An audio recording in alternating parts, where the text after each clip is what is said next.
เปิดภาพมากกับน้องบุษบาพี่น้องเลยมาจนค่ำพี่น้องจึงได้แอม เห็ดตั้งแต่พุ่นแหละ11 โมงพี่น้องเลยเห็ดกะพอดีหม่างออกอันนี้นี่หม่างนี่เดี๋ยวนี้ก็ใส่จบงามเลยเด้พี่น้องเลยเพื่อนได้แอมฟังหนึ่งก่อนพี่น้องเลยยังฟังลังแอมทางหน้าบนห้องของน้องนี่แหละพี่น้องเลยนี่ก่อนอื่นก็กราบทักทายสบายดีเด้อพ่อแม่พี่น้องมื้อสักครู่ทุกคนพี่น้องเอ้ยพบพ่อคือเก่ากับช่องเบาสายชาแนลคือเก่าคือเดิมพี่น้องเอ้ยมื้อนี้ก็สิให้ทางน้องบุษบาเพิ่นเลาะทายทั้งเฮือนทั้งเบาสายก็สิเฮ็ดงานต่อพี่น้องเอ้ยนี่ก็ทายบนที่ว่าเบาสายแอมนี่แหละพี่น้องบนที่ว่ามันเป็นปองก็ใส่เป็นที่เรียบร้อยพี่น้องเอ้ยนี่ทางสร้างพี่น้องเอ้ยพี่น้องเองหากันพี่น้องช่วยเหลือกัน พี่น้องของน้องบุษบาแม่นบ่เนาะสบายดีใหญ่ใจบุญทุกท่านพี่บอยเยี่ยมมันนักเยี่ยมมากสวัสดีเด้อพี่น้องFGแล้วก็สวัสดีเด้อแม่ทุกคนที่มาสวัสดีน้องๆที่ในกำลังประกอบมาสวัสดีจับกล่องเลยเลาะทายเลยที่ว่าบ่ได้มันแหละบ่ได้บ่แล้วครับเบิ่งเลยให้เบิ่งมันได้เบิ่งใส่อันนึงบ่แม่ใส่ซองเลยเพื่อน้องเว้าจึงยินไปลงบ่สายบ่สายไปบ่ปะมาใส่โอเคเดี๋ยวทีแล้ว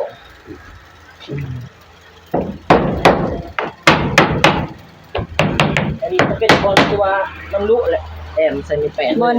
บอลที่ปกติมันขาดอีหลีอีรอเลยนี่บอลเป็นหูจองปองนี่ก็ได้ใส่แล้วบ่มีกะยังบ่ทันได้เมื่อพี่น้องเอ้ยบ่มีกะยังอยู่กลางตัดเทนเดียดบ่มีคนทันได้เมื่อได้เพื่อนใหม่แล้วได้ใหม่แล้วก็ได้เพื่อนน้องใหม่อันนี้ประตูแล้วอยู่ห่างต้องเอี่ยมน้องว่าบ่ใส่บักหลังเด้อเอาบ่ใส่ทางหลังมันบ่ได้โซ่ทางหลังเนาะแม่มันยากมาใส่ห้องแม่ก็เลยว่าบ่ใส่ซะให้มันใส่ทางหน้าเอาแล้วสบายทางหน้าโดยกูติ๊กแนวทางนี้นี่รอทาสตาร์ทใหม่เบิ่งสตาร์ทใหม่เป็นก่อน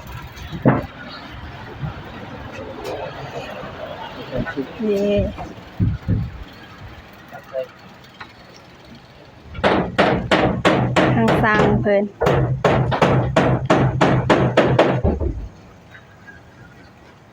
สร้างเรียนลงหน้ามีแหวนนอนชามนั่นแหละบนฮอนแดนที่ใต้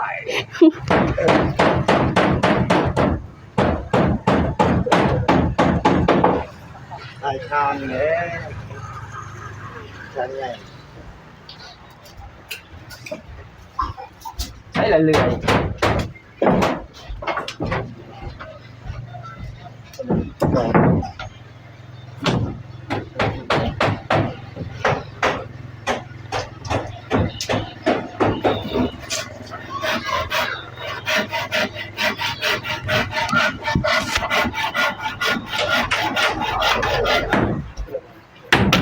โอ้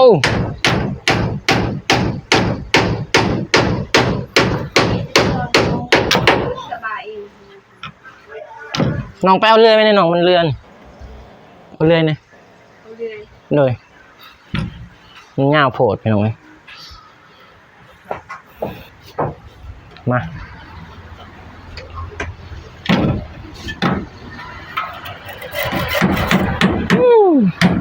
คือว่าหยาววะพี่น้องเอ้ยนี่ก็จะเป็นคำแล้วพี่น้องเอ้ยแต่ว่าแล้วนี้แหละจริงเป็นมือเพราะว่าแอบนี่น้องเพิ่นบ่เป็นนอนนี่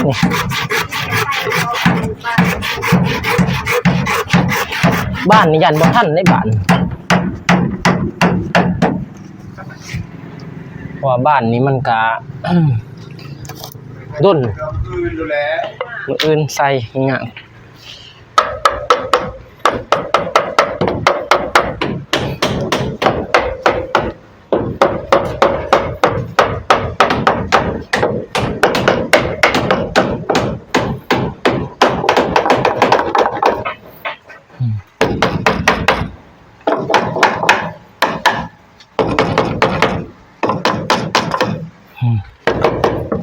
ซื้อกัน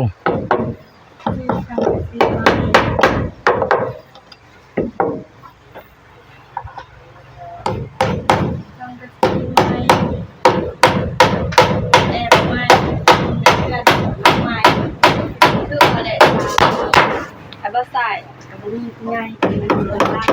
มีสว่างคือแบบนี้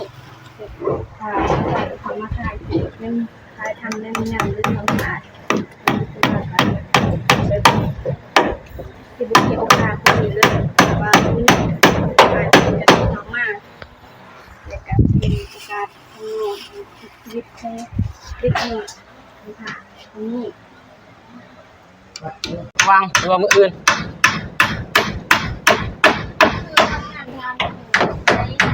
ว่างมาแอบว่าไม่ยังคือได้ไปซื้อไม่เซ็นมาซื้อนี้มาเป็นก็มาติดตู้ได้แค่นี้ก็เขาได้ไปซื้อที่ไหนแบรนด์ใหม่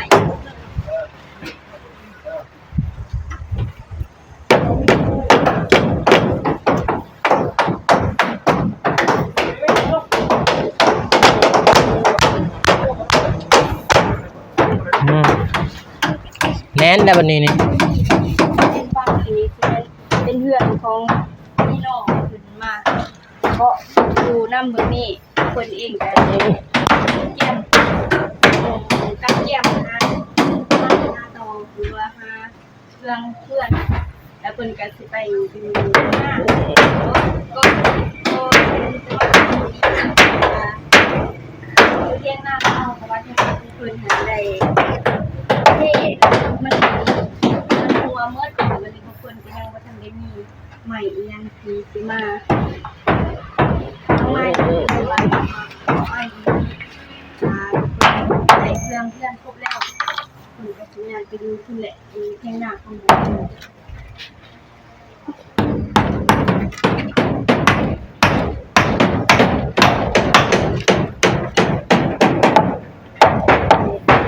นี่กันอ่ะ โอ้ย ตัวนี้เป็นทางขึ้นกันคนเป็นเดียว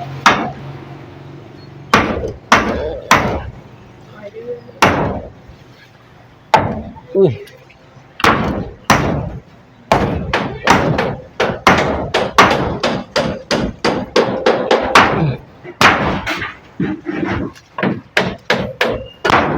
โอเค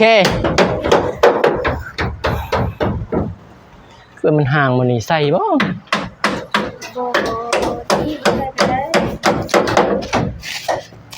คือว่ามีคุมบนนี่เนาะแม่นบ่ใส่คุมเบิ่งสิเบิ่งมันนี่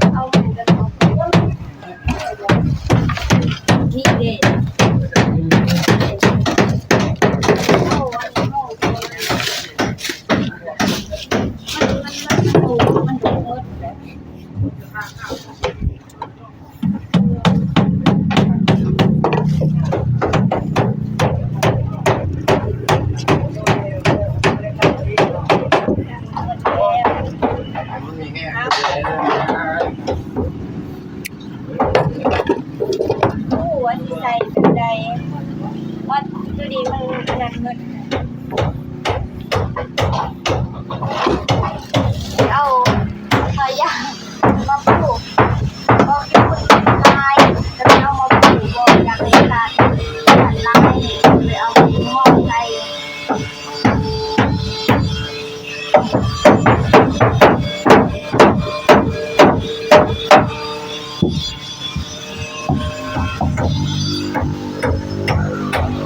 ได้แล้วตะปูญี่ปุ่นดูดิ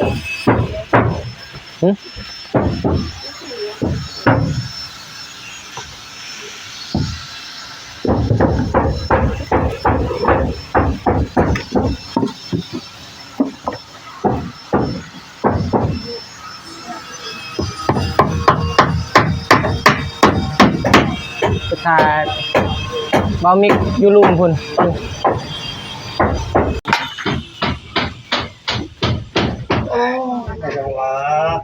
โตดบัก กง เก่ กั ง บสิมัน งานโตเก่ง สวัสดีเด้อ สวัสดี สร้างเพิ่น เอาเลย ได้ไปมึง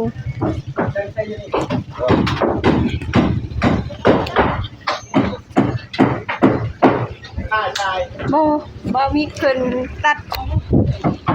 เพิ่นเรียบอยู่สวัสดีเด้อ สวัสดีเด้อตัดแผ่นเรียบบ่าวสายอยู่เทิงนะ โดย ให้น้องบุษบาจับกล่องพี่น้อง กองไว้ เรียนกัน มีกระเป๋าป้องสวัสดีเด้อ โอ้ยสบายดี สองมือได้เพิ่นตัวซอย เบิดมืออันนี้กัน นี่ก็เบิดมือเพราะว่านี่ก็เบิดมือ ช่วงนี้วางเวียกเลยพามาถ้าช่วงคนบ่วางเวียกนี่แนมหาบ่เห็นได้พี่น้อง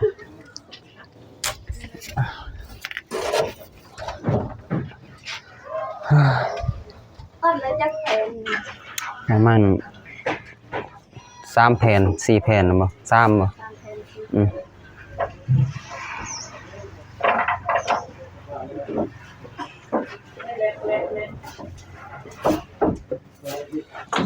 โอเค น้องต้องพี่ช้าง เอ้มันกาที่เข้าข้างนอก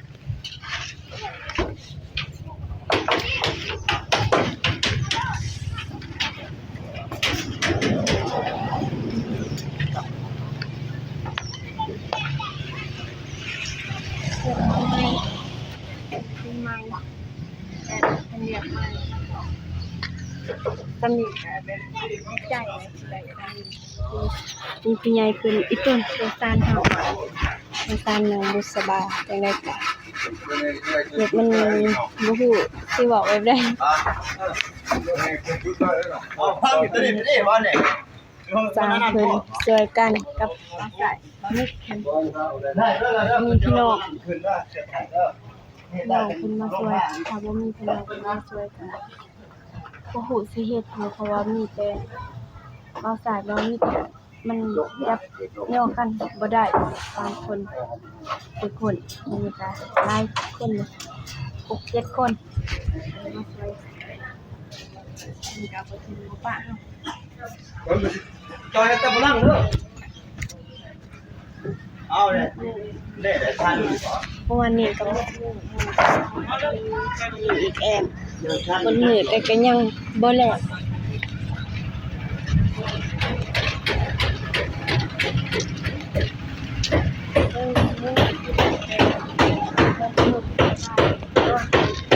ทางตรงของนี่ว่ายังบ่แล้ว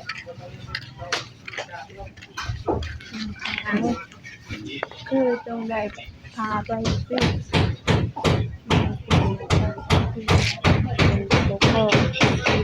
ตรงใดไปซื้อเราเทียบมีเลยใส่บ่ได้มีแต่จานซื่อๆเลยใส่บ่ได้มันตายเลยบรรยากาศอยู่ทางหลังบ้านนี่ก็เฮือนครัวน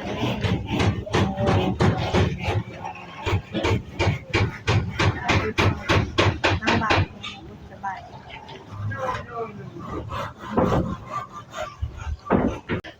ไปเบิ่งอยู่ข้างในอีกเทื่อ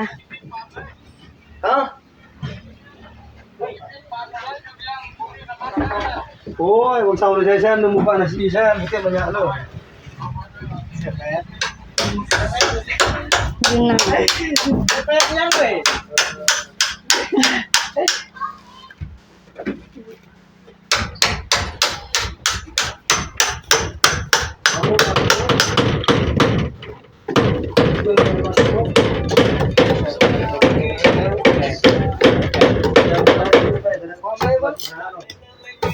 คำเดียว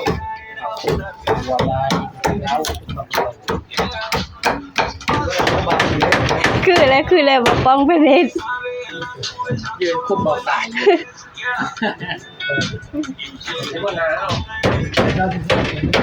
เอาขึ้นเลยเอาขึ้นอยู่ถึงมันอยากเอาขึ้นบ่ได้บ่ถึง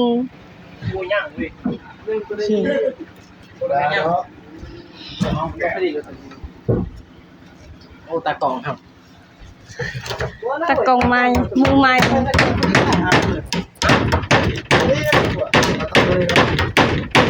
บ่เปลี่ยนครึ่งเนี่ยไม่เดียวนะบ่เปลี่ยน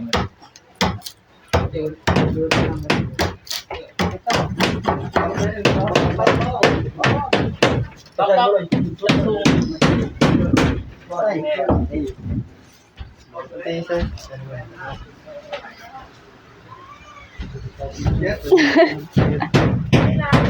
บ่ฟ้องเพิ่นใส่แว่นดอกเพิ่นยันฝุ่นเข้าตาบ่ คนกำลังบ่น่าคืองาน ฝุ่นมันลายเด้เบิ่งถ่ายแล้วเพิ่นได้ลงกุศบาจังสิได้ปัดออกฝุ่นอันนั้นแบบเป็นใยแมงมุมอีหยังนี่คือทางฝั่งนี้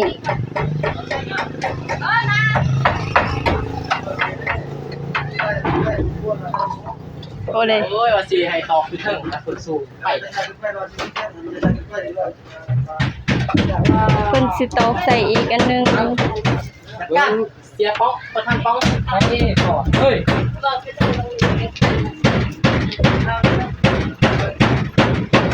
แบ่งครึ่งแบ่งครึ่งแบบใด ครึ่งนึง500 พอใส่คือสิเมื่อยแฮงแล้วร้องเพลงลงนะ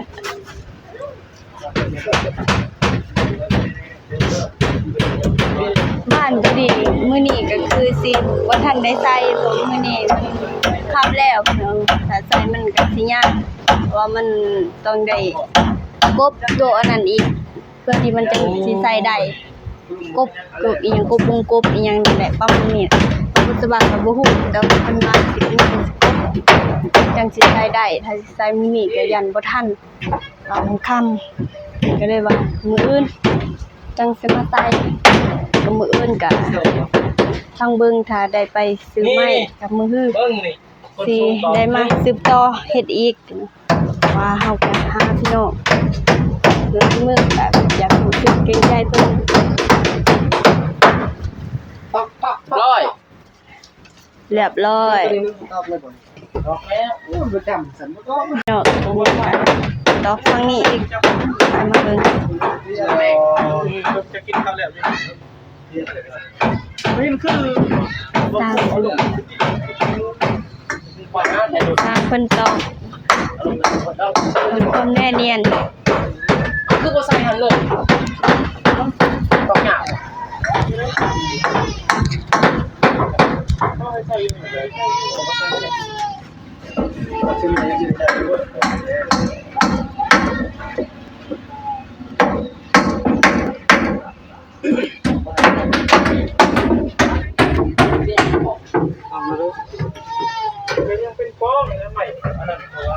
มันจะให้มาช้าเปลี่ยนใจแบบไม่เหมือนอื่นไม่ได้ท่านไม่ก็มีเป็น มีเลยหน้ามันก็ได้เข้านี่ได้น้ำนี่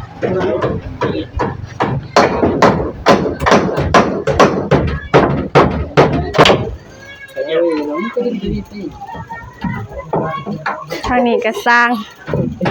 ประธานป้อง ช่วยกัน สางกองพัด ประธานป้องเพิ่น ทางมั่งคือยุประธานป้อง กองโลพัดแล้วก็คือสางมากคือยุมันจะเป็นเวลาเป็นเวลา เป็นใส่แว่นนะ ไม่ได้ใส่เนี่ยเดี๋ยวใส่ ใส่แว่นบางยาหันบ่เห็นหุงบ่ ใส่แว่นกันแดดอีกบัดแดดออก แดดมันออกก็ใส่แว่นกันแดด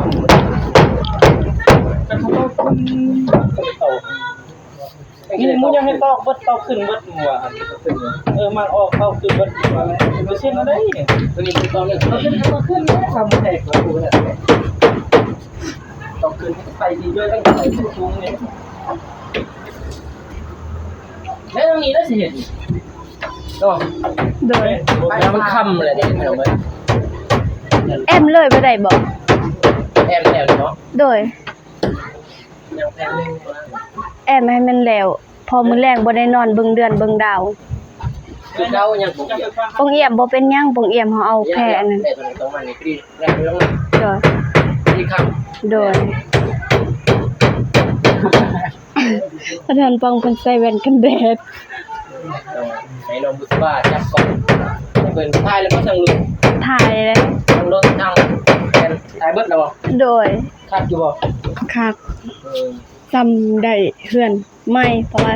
สังกะสีก็ใหม่บัดนี้แผ่นเรียบแอมอีกก็ใหม่ก็จำเฮ็ดได้เฮือนหลังใหม่เล นี่ ย นั่นแหละนี่ โดย ถือว่าดีเลยสร้าง โอ้ เพิ่น นี่โอ้ โดย แต่ว่าตอนเพนอันนั้นเพนปกตินี่ยุ่งเลย โดย มีคักแล้วอันนี้โอ้ มีแต่มื้ออื่นน้องว่าสิชวนไปว่าใส่ไปทำใหม่อีกซื้อใหม่โดยซื้อมาไว้เพื่อที่จะมาใส่เบิ่งนี้อีก งบยังเท่าไหร่ตอนนี้ เอาออกไปแล้ว800,000 งบยังล้านปลายตอนนี้ยังอยู่400,000เนาะ โดย ตามพ่อ บ่ฮู้แต่ว่าก็ยังโตอ้ายบ่าวเพิ่นให้ เนาะ โดย เอากัน เพิ่นให้ว่าเป็นของขวัญวันเกิดแต่น้องว่าสิเอาไปซื้อไม้ โอเคมื้ออื่น เอาไปซื้อไม้ให้มันพอ มื้อนี้ซื้อ10โต โดยซื้อ10โต 10โตมียังลายได้เพียงให้คุณ หอมนี่คือสิแม่น20 3โต เบื้องนี้มันสิลายกว่าฝั่งนี้10โต เรื่องหน่อย20 โดย โต เบื้องนี้ก็20โตก็เป็น พ่ออยู่ดอกทางไอ้บ่าวเพิ่นให้ครับ โดย ลายอยู่พี่น้องนี่คนมันเกิดหนอก เอา มัน มา ล่วงน้ำ ซื้อไม้ เขาใส่เข้ามาให้ต้นเสาซื้อไหม ดีที่อายเพิ่นให้ก็เลยว่าได้เอาเงินตัวที่อายเพิ่นให้ซื้อใหม่เลย ตัดเดี๋ยวจะบอก โอเคนี่ก็สิเป็นบรรยากาศบ่าวมิตรเพิ่นตัดเพิ่นเรียบ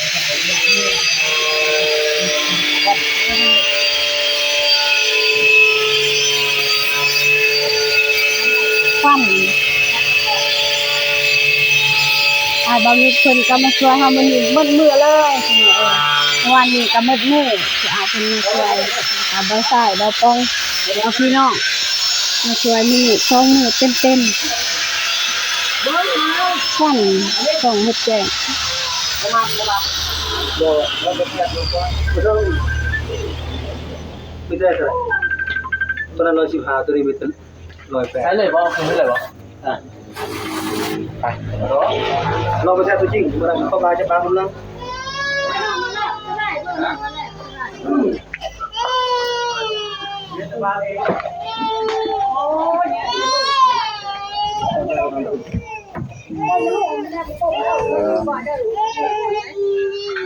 ชิบว่า ขึ้นสิใจ มาคุดเนาะ ปากเลย โตบางมันก็บอกเขาเว้ยเครื่องมันพิษเอา ยังคือยังไงนึงมันเหนื่อยอย่าง ตัวฉันนี่เป็นยังไง พี่น้องคลิปกามันได้ยาวแล้วพี่น้องเลยทางเบาสายกาสิให้ทางน้องบุษบาเพิ่นขอมกขอบใจทางผู้ใหญ่หรือว่าขอมกขอบใจทางทีมงานที่เขามาช่วยน้องเอ้ยแต่หลักๆก็คือขอมกขอบใจทางผู้ใหญ่เพิ่นพุ่นแหละพี่น้องเอ้ยเพิ่นเป็นผู้ให้เงินมาเพื่อสิได้ เบื้องหลัง โดย ถ้าบ่มีเพิ่นก็คือสิบ่มีมื้อนี้ เนาะเอา และน้องก็สิขอมอบขอบใจทางอายบ่าวซ้ายนะคะบ่าวมิกนะครับบ่าวป้องที่มาช่วยน้องในมื้อนี้นะคะสิขอมอบขอบใจทางผู้ใหญ่ใจบุญเพิ่นเด้อที่ช่วยเหลือลูก จน